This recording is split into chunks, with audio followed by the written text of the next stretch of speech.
Good morning, sir. I am Josh Ivan Espainado together with my co-discussants Maricel V. Figarum and Sheila Angalos. And our topic for today is all about science, technology, and nation building. So for our learning outcomes, at the end of this chapter, the students should be able to discuss the concept of nation building and its importance, explain the relationship between development and nation building, discuss the role of science and technology in the Philippines nation building, evaluated the government policies pertaining to science and technology in terms of their contribution to nation building, and identify actual science and technology policies of the government and appraise their impact on the development of the Filipino nation. Okay, so introduction. According to Ratnasiri 2006, science and technology improve lives and drive national growth, while developed countries like India, South Korea, and Taiwan use science and technology to boost their economies. The Philippines lags in research and innovation. Scientists must not only create new ideas but also solve real-world problems and guide leaders in making informed science and technology decisions. Okay, so according to Ratnasiri 2006, science and technology help make life more better and grow the economy. Countries like India, South Korea, and Taiwan use science and technology to become stronger. But in our country, the Philippines, is still struggling with research and new ideas. And I think the reason behind it is education gaps. Because there are lots of brilliant minds, but not everyone has access to quality science education, which slows down progress. Scientists should solve real problems and help our leaders make smart choices about science and technology. Okay, so next, the concept of nation building. A nation is a group of people with shared history, culture, and identity. Fagoyenbo 2013 clarifies that a nation differs from a state, which is the governing body. According to Stephenson 2005, nation building includes strengthening the state to enforce laws. Barbanti 2005 adds that it goes beyond human rights. It involves improving education, reducing poverty, and promoting democracy for a better society. Okay, it simply means a nation is a group of people who share the same history, culture, and identity. Fagoyenbo 2013 explains that a nation is different from a state, which is the government. So these two are different because a nation is about people, while a state is about leadership and laws. Nation building, as Stephenson 2005 says, means strengthening the state so it can enforce laws and maintain order, and as Barbanti 2005 says, also, nation building improves education, reduces poverty, and supports democracy for a better society. Development in relation to nation building. So in the 19th century, development meant improving human life and shaping national societies. McMichael 2004. Reism 2008 noted that development and brings change, but true progress focuses on meaningful, positive changes, while changes that harm human dignity are developmental. So in the 19th century, development was about improving people's lives and building strong national communities, according to McMichael 2004. While Reisman 2008 added that while development brings change, true progress means positive changes that benefit society. So if changes harm human dignity, they are not considered real development. They are called developmental. So in simple terms, development should uplift people's lives and help build a better nation. Okay, next, key drivers of development. Science and technology drive development by improving economies, health, education, and infrastructure, while they strengthen nations. Cowan and Shenton, as cited in McMichael 2004, stress the need to balance technological progress with social responsibility to ensure sustainable growth. Okay, so it means that science and technology really help a country grow by improving the economy, health, education, and infrastructure. So they make the nation stronger. But Cowan and Shenton, as cited in McMichael 2004, remind us that progress should be balanced with caring for people and the environment to make sure growth continues. So development isn't just about technology, it's about using it wisely to help everyone. Okay, so next, science and technology in nation building. Global perspective. So science and technology drive a country's growth by making life easier and more efficient. Puhari 2016. Globally, a nation's progress is often linked to its use of technology, with studies showing that countries strong in science and technology tend to develop faster. So according to Puhar 2016, science and technology helps countries grow by making life easier and work faster. Around the world, a country's progress is often linked to how well it uses technology. So studies shows that nations that are strong in science and technology develop more quickly. So it means technology helps build stronger and more successful countries. Okay, so next, economic situation. A country's development is often measured by economic growth through GNP or GDP. Globally, countries are classified into developed economies, example Canada, Japan, US, economies in transition. And next is developing economies, mostly in Africa, Asia, Latin America, and the Caribbean. Okay, so a country's development is often measured by its economic growth using GNP or Gross National Product and GDP, that means Gross Domestic Product. So globally, countries are grouped into three, which are developed economies like Canada, Japan, and the US, and economies in transition, countries moving from a weak to a stronger economy. And last is developing economies, mostly found in Africa, Asia, Latin America, and the Caribbean. Okay, so these are the countries grouped by United Nations. Okay, so the red one is the least developed countries, and the orange one is the developing countries, which as you can see, the Brazil, India, and China. And the yellow one is economies in transition. So you can see the Russian Federation, and the green one is the developed countries, which are the Canada, United States, and Australia. The United Nations, through agencies like UNDESA, United Nations Department of Economic and Social Affairs, and ESCAP, which means Economic and Social Commission for Asia and the Pacific, releases the WESP, World Economic Situation and Prospects report every year. So it looks at global economic trends and points out challenges to development, such as promoting low carbon growth, which means using clean energy for growth. And next is reducing inequality, which means reducing unfair gaps between rich and poor, and expanding economies, growing economies. So, and last but not the least is removing obstacles to progress, which means removing barriers that stop progress. So the 2018 WESP report said that when the world's economy is strong, it helps countries to solve these problems, moving them closer to becoming developed nations. So next is science and technology for developing countries. So science and technology drive growth in developing countries by solving national and global issues. National Academy of Sciences, 2006. So former Senator Eduardo J. Angara emphasized that R&D, education, and government support for public services, small businesses, and universities fuel progress. Ateneo de Manila University, 2008.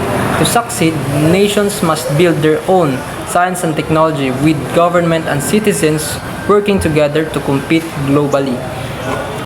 According to the National Academy of Sciences 2006, science and technology help developing countries grow by solving both national and global problems.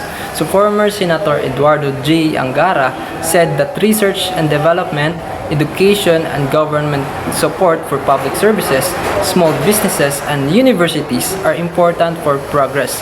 Ateneo de Manila University, 2008. And yes, developing countries need their own science and technology because relying too much on other countries' technology can slow down their growth. When nations build their own science and technology, they can create solutions that match their specific problems, like improving local agriculture, healthcare, and industries. It also helps them become more independent and competitive in the global market. Strong science and technology means more jobs, better education, and innovations that boost the economy. Next, science and technology in the Philippine nation building. The Philippines uses science and technology to combat poverty and promote exclusive growth. The 1987 Constitution, Article 14, highlights this by Section 10, prioritizing research, innovation, and science education. Section 11, supporting scientists and researchers. Section 12, promoting technology transfer and local participation. And Section 13, protecting intellectual property rights. The Philippine government ensures that use of science and technology to strengthen the nation's capacity and improve the welfare of its people, promoting progress and innovation. Okay, so the Philippines uses science and technology to fight poverty and help everyone grow and succeed together. So this is clearly stated in the 1987 Constitution, Article 14, which focuses on the importance of science and technology in nation building. So Section 10, the government gives importance to research, innovation, and science education. And next is the Section 11. It supports scientists and researchers by giving them the help they need to continue their work. And the next is Section 12. It promotes technology transfer and encourages local participation so Filipinos can use and develop their own technologies. And the next is Section 13. It protects intellectual property rights to ensure creators and inventors are rewarded for their ideas.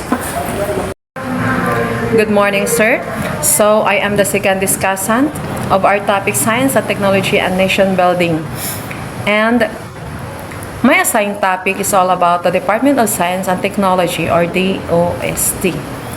DOST is the Philippines' lead agency for science and technology, guiding policies, programs, and projects for national development. It started as the National Science Development Board in 1958, became the National Science and Technology Authority in 1982, and was elevated to cabinet level in 1987 through Executive Order Number 128 by President Corazon Aquino, integrating science and technology into government policy making. DOST includes sectoral planning councils, S&T service institutes, regional offices, R&D institutes, collegial bodies, and provincial S&T centers. This chapter explores the essential roles of various institutions and initiatives aimed at promoting science and technology for national development in the Philippines. Here's a simplified overview with examples. The Department of Science and Technology, DOST, is tasked with crafting policies and programs to enhance the country's scientific and technological capabilities. It aims to support innovation, promote research, and ensure technology is accessible to various sectors. Example, Technology Transfer Program helps small businesses to adopt advanced technologies, boosting local production capabilities. Stop, Josh. Okay na. Congressional Commissions on Science, Technology, and Engineering, COMSTE, advisory and policy-making body strengthening S&T linkages. Congressional Commission on Science, Technology, and Engineering, COMSTE. This commission works to promote S&T and legislative agendas. It assesses the state of S&T in the country and recommends policies to strengthen its impact. Example, advocating for increased budget allocations for research institutions to enhance scientific output and innovation. Department of Trade and Industry, or DTI. The DTI promotes industrial growth and development through technology and innovation. It collaborates with DOST to improve competitiveness and trade and industry sectors. Example, supporting local industries with training and resources to incorporate modern manufacturing techniques. Commission on Higher Education, or CHED. CHED oversees higher education institutions, focusing on quality education relevant to S&T fields. It plays a crucial role in ensuring an educated workforce equipped with necessary skills. Example, implementing scholarship programs for students pursuing degrees in science and engineering, encouraging more graduates in these vital areas. National Economic and Development Authority, or NEDA. NEDA formulates national development plans that integrate S&T as a critical component for economic and social progress. It ensures policies reflect current global trends and challenges.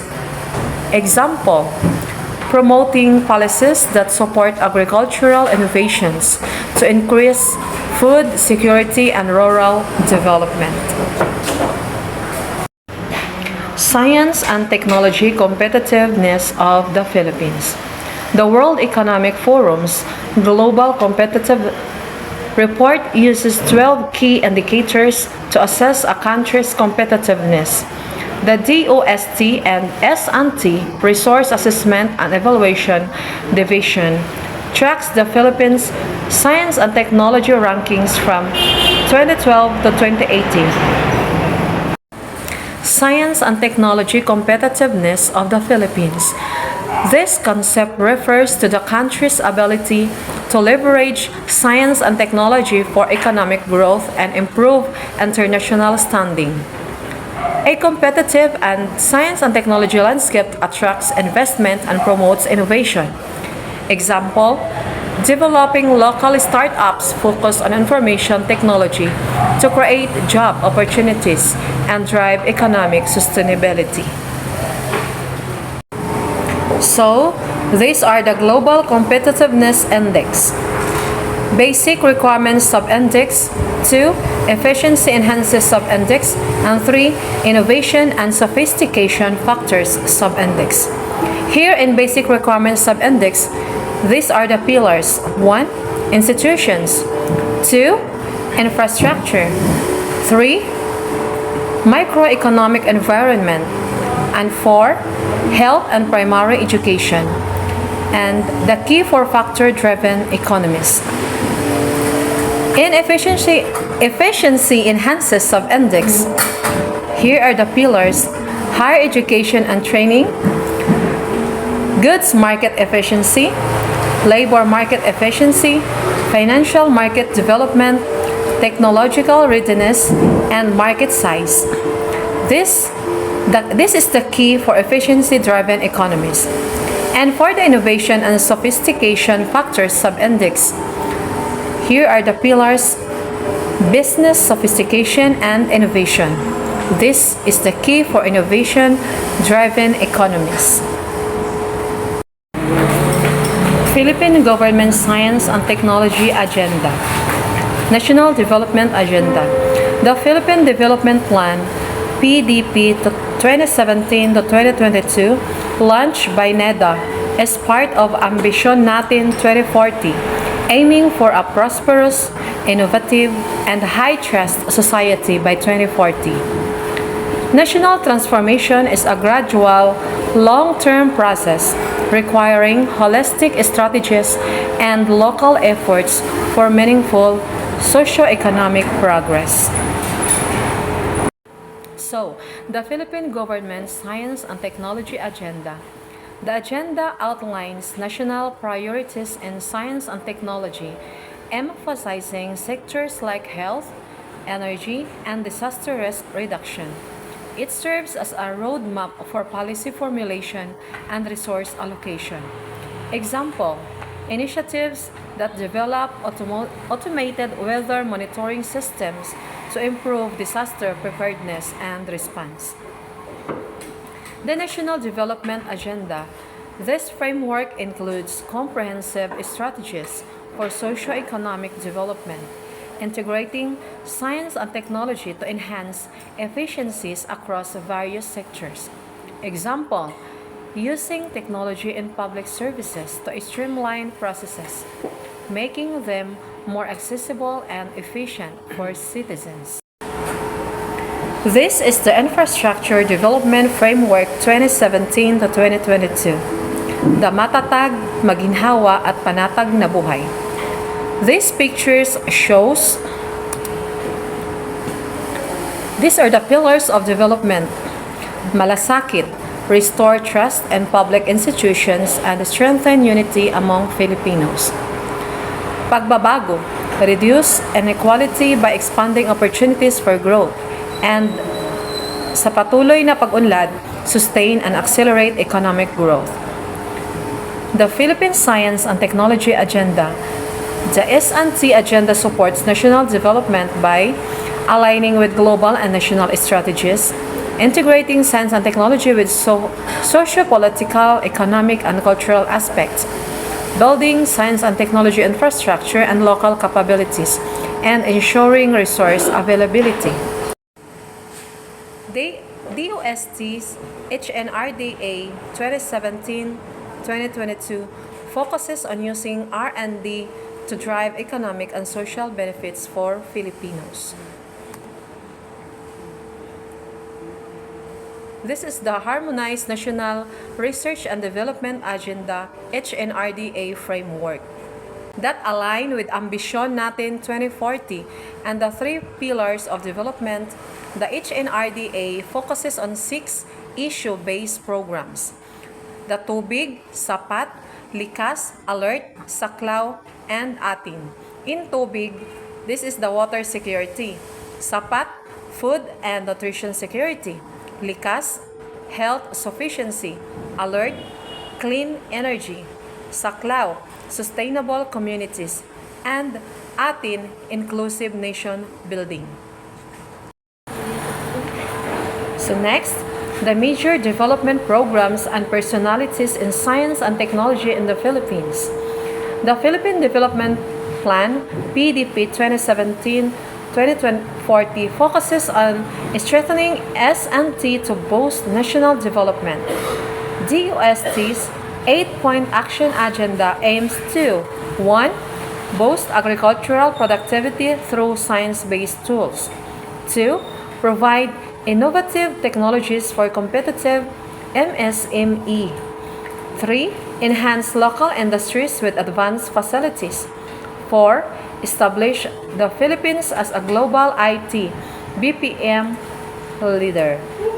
5. Use ICT to improve access to government services. 6. Improve healthcare through S&T. 7. Develop globally competitive S&T human resources. And 8. Use science-based data for climate change mitigation.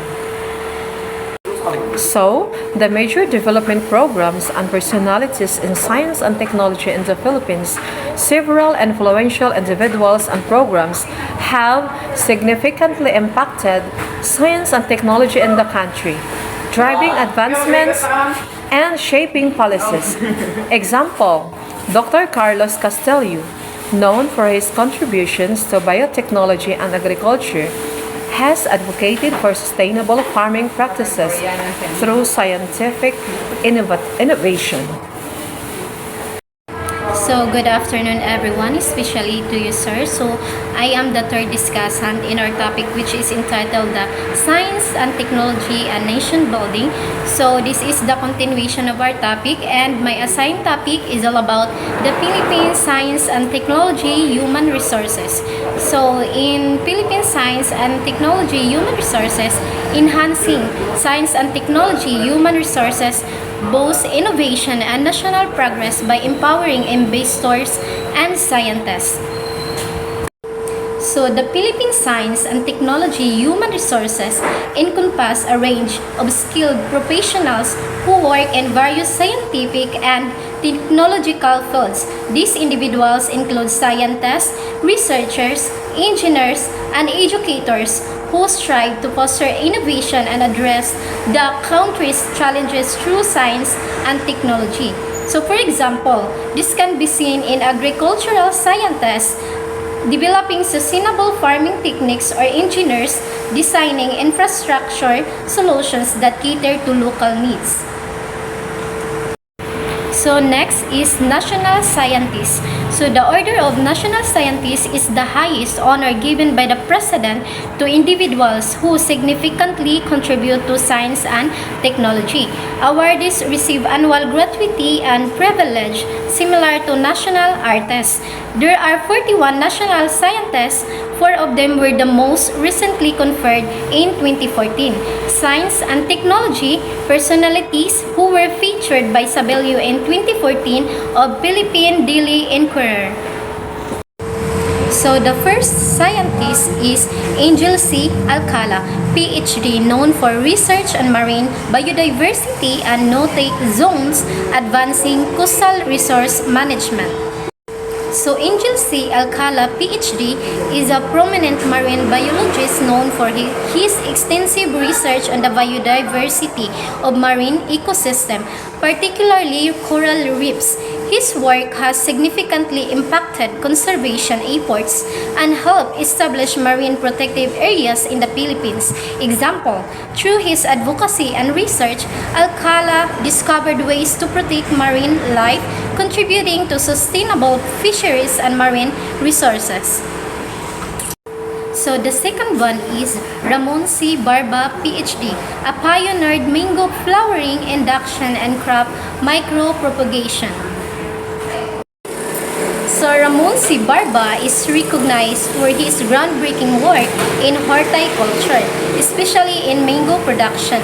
He developed methods to induce flowering in mango trees, which enhance fruit yield and improve the livelihoods of many farmers. Example, farmers were able to increase their harvest and better compete in both local and international markets due to Barba's innovation. And the third one is Edgardo D. Gomez, PhD, lead research on coral reef conservation and global initiative like the Global Coral Reef Monitoring Network. So, Edgardo D. Gomez was a marine scientist whose pioneering studies focus on coral reef ecology and restoration. He addressed the critical threats faced by coral ecosystem in the Philippines, advocating for sustainable practices and policies. Example, his research played a vital role in coral reef rehabilitation projects, which aim to restore damaged reefs, supporting marine biodiversity and local fishing communities. And the last scientist is Gabino C. Chono Jr., PhD, expert in seaweed biodiversity and cultivation, first to report ice disease affecting seaweed farms. So, Gabino C. Chano Jr. is an expert in marine botany, particularly in the study of seaweeds. His research has promoted the economic and ecological importance of seaweed farming and its application in food and biotechnology. Example, Chano's findings have encouraged responsible seaweed cultivation, offering sustainable income sources for coastal communities while contributing to environmental conservation. So here in science education in the Philippines, keeping pace with global advancement in science and technology is important. It's not just about acquiring advanced tools but enhancing knowledge and skills to thrive in a competitive science-based society. So the Philippine government has consistently worked to improve education through the Department of Education and partnership like Southeast Asian Minister of Education, Organization Regional Center for Education, Innovation and Technology. Reforms focus on aligning basic education with 21st century demands. The science curriculum has evolved from teaching life, physical, and earth sciences as separate subjects to highlighting their connections and real-life applications, such as maintaining health, conserving energy, and protecting the environment. So this shift reflects UNESCO 4 pillars of education. First is the learning to know, second is the learning to do, and the third is learning to live together, and the last one is learning to be. So these pillars promote lifelong learning, equipping individuals with the skills, attitudes, and adaptability needed to navigate the future. So in simple explanation, science education in the Philippines aims to develop skills in scientific thinking, inquiry, and problem solving among students. The curriculum focuses on hands-on experiments, promoting critical thinking to prepare future generations to tackle real-world problems. Examples: schools implement programs like scientific fairs and field trips to research facilities, allowing students to engage directly with scientific concepts and cultivate a passion for exploration and learning. As John F. Kennedy, the former U.S. president, said, "Our progress as a nation can be no swifter than our progress in education. The human mind is our fundamental resource." So this is the scientific and technological literacy. So this conceptual framework of science education in the Philippines designed towards developing productive members of the society who are scientifically, technologically, and environmentally literate. So let's proceed here in selected indigenous science and technology. So can you still imagine how your life be without electricity? How about riding using carabaos or barely walking along the street instead of riding cars or jeepney? Or being engaged in traditional ways of living? Many people would appreciate the advancement in science and technology for providing them with comforts and conveniences in everyday living. Lives have been saved, medical breakthroughs, and people enjoy good productions of food, clothing, and materials that they need in building shelters. Behind this advancement, science and technology products and innovations are developed in countries known for their excellent application of science. So, Filipino inventions highlight local ingenuity and traditional knowledge. So, the first is Erugas Catalytic Combustor, ECC. So, this is eco-friendly engine devised by engineer Marino C. Martinez, boasts power, saves fuel, and supports the Clean Air Act. So, the Erugas Catalytic Combustor is an innovative energy technology designed to enhance combustion's efficiency and reduce pollutants. It plays a crucial role in advancing cleaner energy solutions in power generation. Example, the ECC can be utilized in power plants to minimize emissions, making energy production more environmentally sustainable.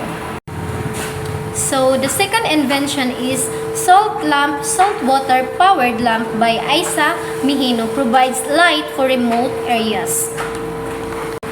So, salt sustainable alternative learning, the indigenous knowledge surrounding salt extraction represents sustainable local practices. Communities employ traditional methods for salt production, balancing ecological consideration with economic needs. Example, coastal villages use solar evaporation techniques to extract salt from seawater, providing a significant source of income while promoting sustainability. And the third invention is called Salamander Amphibious Tricycle by Atoy Elyabi. Operates on land and water, helping commuters in flood-prone areas. So, the Salamander Amphibious Tricycle is a unique vehicle that can travel on both land and water, created for flood-prone areas in the Philippines. So, this innovation enhances transportation options during flooding, ensuring access to essential services.